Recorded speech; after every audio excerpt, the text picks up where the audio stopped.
तुम्ही तुमच्या मुलासाठी चांगली स्कूल शोधताय. तब्बल 44 वर्षांचा अनुभव असणारे इचलकरंजी मधील कोहिनूर क्लासेस आता सुरू करत आहेत कोहिनूर प्री स्कूल. या ठिकाणी तुम्ही डायरेक्ट ऍडमिशन घेऊ शकता. कोणतेही डोनेशन घ्यायची गरज नाही. येत्या गुढीपाडव्याला जर तुम्ही ऍडमिशन केलात तर तुम्हाला 13,000 फी ऐवजी फक्त 10,000 फी भरावी लागणार आहे. एवढंच नाही तर त्यामध्ये तुम्हाला युनिफॉर्म, स्कूल बॅग आणि पुस्तके हे देखील मिळणार आहे. या प्री स्कूलची वैशिष्ट्य म्हणजे मुलांसाठी सेफ आणि सिक्युअर वातावरण असणार आहे. तसंच इथला स्टाफ सुद्धा क्वालिफाईड आणि मुलांच्या बाबतीत अगदीच केअरिंग असणार आहे. त्यासोबतच अगदी 24 तास आपली मुलं सीसीटीव्हीच्या कक्षेमध्ये असणार आहेत. त्यामुळे काळजीचं कोणतं कारणच उरत नाही. मुलांच्या ऍक्टिव्हिटीज मध्ये वाढ व्हावी म्हणून इथे इंडोर आणि आउटडोर गेम सुद्धा घेतले जाणार आहेत. तसेच वेळोवेळी त्यांच्या पालकांसोबत संपर्क सुद्धा साधला जाणार आहे. आवडलं ना तुला हे प्री स्कूल? मी तर माझ्या मुलाचं कोहिनूर प्री स्कूल मध्ये ऍडमिशन फिक्स केलंय. तुम्ही कधी करता? तर मग लवकरात लवकर खाली दिलेल्या नंबरशी संपर्क साधा.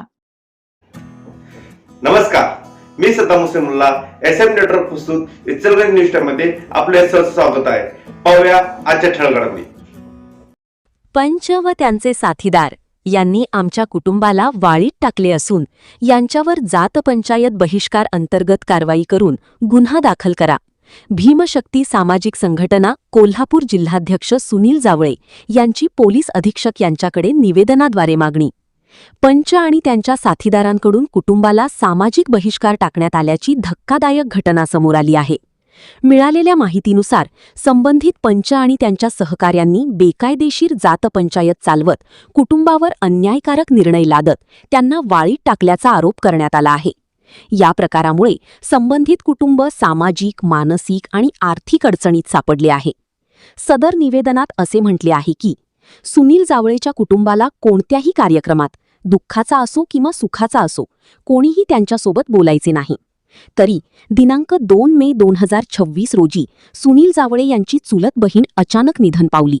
सुनील जावळे व परिवार त्या ठिकाणी म्हणजे चच जाधवमळा इचलकरंजी येथे गेलो असता त्या ठिकाणी पंचांनी मयताच्या ठिकाणी गेल्यानंतर तेथे अडवले व सांगितलं की आमच्या भावकीच्या मयताला का आला? आम्ही तुम्हाला आधीच आवाहन केलं होतं की तुम्ही आमच्या कार्यात यायचं नाही, असे या सर्वांनी दमदाटी व मारहाण केली व शिवीगाळही केली. तरी पीडित कुटुंबाने पोलीस प्रशासनाकडे धाव घेत संबंधितांवर जात पंचायत बहिष्कार कायद्यांतर्गत कठोर कारवाई करून गुन्हा दाखल करण्याची मागणी केली आहे व सदर झालेला प्रकार पोलिसांना सांगितले मागच्या कारणातूनच हा प्रकार घडला आहे. तर पोलिसांनी फिर्याद म्हणजेच तक्रार शिवीगाळीची आणि मारहाण यांची नोंद करून दाखल करून घेतली व बहिष्कार जात पंचायतचा गुन्हा दाखल करून घेतला नाही. तरी संबंधित अधिकाऱ्यांना सूचना करावी अशी मागणी निवेदनाद्वारे करण्यात आली आहे. भीमशक्ती सामाजिक संघटनेच्या वतीने येत्या 10 दिवसात जात पंचायत बहिष्कारचा गुन्हा दाखल नाही झाल्यास जिल्हाधिकारी कार्यालय कोल्हापूर यांचे समोर धरणे आंदोलन करणार असा इशारा याप्रसंगी सुनील जावळे यांनी दिला. दरम्यान अशा प्रकारच्या बेकायदेशीर जात पंचायतांवर बंदी असूनही अशा घटना घडत असल्याने प्रशासनाच्या कारवाईकडे सर्वांचे लक्ष लागले आहे. या प्रकरणी पोलिसांकडून चौकशी सुरू असून दोषींवर लवकरच कारवाई होण्याची शक्यता व्यक्त केली जात आहे. माननीय जिल्हा पोलीस प्रमुख यांनी आज भीमशक्ती सामाजिक संघाच्या वतीने निवेदन दिलेलं आहे. आमच्यावर वेळोवेळी या डोंबारी समाजातले मी जात पंचायत बऱ्यापैकी बरखास्त केलेले आहे. परंतु भगवान लाखे म्हणून एक व्यक्ती आहे आमच्या इथं इचलकरंजीमध्ये, त्याने एक 6 वर्षा मुलगीचा साखरपुडा केला म्हणून मी त्याच्यावर तक्रार केली होती. त्या अनुषंगानं त्यानं त्याच्या पूर्ण भावकीला बोलवून माझ्यावर बहिष्कार टाकलेला आहे. बहिष्कार टाकणारे भगवान लाखे, दीपक लाखे, चंद्रकांत लाखे, विकी लाखे, मुन्ना लाखे, अशोक लाखे यांनी सर्वांनी माझ्यावर आणि माझ्या कुटुंबावर पूर्णपणे बहिष्कार टाकलेला आहे.